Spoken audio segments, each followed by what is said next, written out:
রাজনীতির ময়দান খুব কঠিন। রাজনীতির ময়দানে মিডিয়া, পুলিশ, হুজ্জুতি, মুখে গান, মুখে গালি, এই দিয়ে রাজনীতি নয়। গোটা পশ্চিমবঙ্গের সব থেকে বেশি ইলেকট্রিক বিলের দাম দিতে হয়। এবার বলছে স্মার্ট মিটার বসিয়ে দেবে।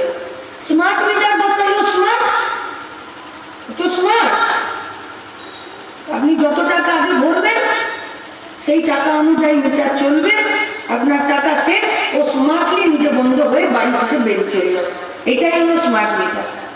রেখাপাত্র বলতে পারবেন যে এখন মিটার রিডিং করতে যে কন্ট্রাকচুয়াল ছেলে মেয়েগুলো একটা কোমরে মেশিন ঝুলিয়ে বাড়ি বাড়ি ঘুরে, আর যাদের 7 থেকে 9,000 টাকা বেতন, যাদের একটা ইএসআই আছে, পিএফ আছে, তাদের চাকরিটা কি হবে?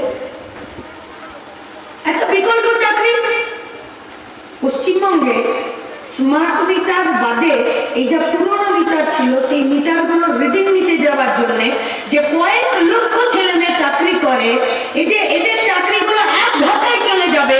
লেখাপাত্ররা বলতে পারছেন যে ঠিক আছে, ওদের চাকরি চলে যাবে, স্মার্ট মিটার মোদী সরকার বসিয়ে দিচ্ছে, তাহলে আমরা বিকল্প এই এত লাখ ছেলে মেয়ে যাদের চাকরি চলে যাবে তাদেরকে আমরা এই চাকরি দেবো। বলতে পারছেন? পারছেন। मोदी सरकार बोले थे कि पढ़ेगा इंडिया तभी तो बढ़ेगा इंडिया। 8,000 स्कूल बंद होकर और पूरा भारतवर्ष में 1 लाख स्कूल, अभी तो 1 लाख से ज्यादा स्कूल हो गया है।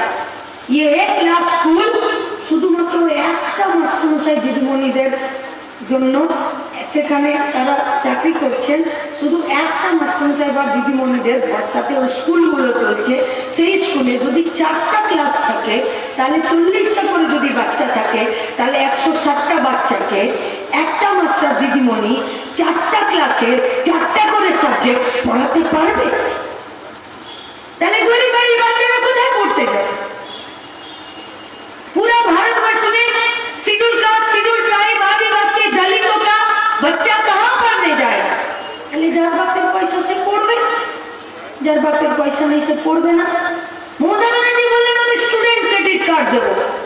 এই গোটা সমাবেশে যারা এসেছেন একজন হাত তুলে বলুন, স্টুডেন্ট ক্রেডিট কার্ড আপনার গ্রামে কারো একজনের শুনেছেন? আমি আপনার কথা বাদ দিলাম, আপনি যে গ্রাম থেকে এসেছেন, আপনি যে ওয়ার্ড থেকে, যে পৌরসভা থেকে এসেছেন, আপনি নিজে বলুন, বা কোনো ব্যাংকের কর্মচারীর সঙ্গে যদি আপনাদের দেখাশোনা আছে, আজকে গিয়ে সন্ধ্যাবেলা জিজ্ঞেস করুন যে স্টুডেন্ট ক্রেডিট কার্ডে এই পশ্চিমবঙ্গে কটা বাচ্চা ছেলে মেয়ে লেখাপড়া করছে।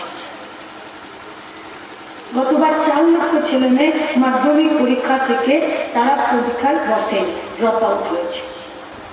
এবারে 921টা সেন্টার পশ্চিমবঙ্গে শিক্ষা দপ্তর বাতিল করে দিতে বাধ্য হয়েছে। কেন না, ছেলেপুলেরা অ্যাডমিট নিতে আসে। ক্লাস 9-এ রেজিস্ট্রেশন করেছে, আর 10-এ পরীক্ষা দেওয়ার আগে ফর্ম ফিল আপ করতে হবে। ফর্ম ফিল আপ করার পরে অ্যাডমিট নিতে আসেনি। অ্যাডমিট নিতে আসেনি মানে পরীক্ষা দিতে যাবে না। পরীক্ষা দিতে যাবে না তো 921টা কেন্দ্রে মাস্টার, দিদিমণি, বই, খাতা, কলম এইসব পৌঁছানোর দরকার নেই। 921টা পরীক্ষা সেন্টার বাতিল করেছে। कैसे पढ़ेगा इंडिया? कैसे बढ़ेगा इंडिया? রেখাপাত্র কোনদিন শুভেন্দু অধিকারীকে জিজ্ঞেস করেছেন যে ভারতবর্ষের সরকারের আমাদের ট্যাক্সের টাকা হিঙ্গলগঞ্জের পাড়া থেকে পার্লামেন্ট হয়ে মোদী সরকারের কোষাগারে ঢোকে, সেই টাকা থেকে বিজ্ঞানী হবার জন্য, ইঞ্জিনিয়ার হবার জন্য, ডাক্তার হবার জন্য, রিসার্চ করার জন্য সেই টাকার বরাদ্দ লাস্ট ইলেকশনের ইন্টারিম বাজেটে 2024 আর 2023 সালে নির্মলা सीतारमण কত টাকা বাজেট বরাদ্দ করেছে? রেখাপাত্র को पता है? नहीं पता। রাজনীতির ময়দান খুব কঠিন। রাজনীতির ময়দানে মিডিয়া, পুলিশ, হুজ্জুতি, মুখে গান, মুখে গালি, এই দিয়ে রাজনীতি নয়। রাজনীতি মানে নীতির ভিত্তিতে কাজ করা, মানুষের প্রতি দায়বদ্ধতা থাকা, সত্য কথা বলা, সত্যতার জন্য লড়াই করা, নিজের সৎ টাকা যদি আমার পার্টিতে কোনো কাজ এই ধরনের হয় তাহলে আগে পার্টির বিরুদ্ধে লড়ে যাওয়া। রেখা পাত্র পারবেন তো বিজেপির দুর্নীতির বিরুদ্ধে পার্টি অফিসের ভেতরে বসে লড়তে পারবেন? আমরা বলছি এই যে নতুন জাতীয় শিক্ষানীতি, ইলেকট্রিক বিল, श्रम कोड बिल और कृषक आइन, 4 जून इंडिया ब्लॉक का सरकार गठन होगा और उसके बाद ये 4 जो आइन है, ये 4 कानून हमरा बातिल करबो और मधुई फेले देওয়া থুতু ওকে ফিরে চাটতে বাধ্য করব। पार्लियामेंटे लड़ाई করবে নিরপরাধ সরকাররা, আর রাস্তা किसी का बाप का नहीं है। পশ্চিমবঙ্গের রাস্তায় আমরা থাকবো। ভরসা দিচ্ছি আপনাদেরকে, পার্টির প্রতি আস্থা রাখুন, ভরসা রাখুন। এই লড়াই জান কবুল, এই লড়াই কোথাও ফুলস্টপ হয় না, হয় না ফুলস্টপ। কেন ভোট দেবে লাল ঝান্ডাকে? বাম কংগ্রেস জোট কেন এসছে আপনাদের কাছে ভোট চাইতে?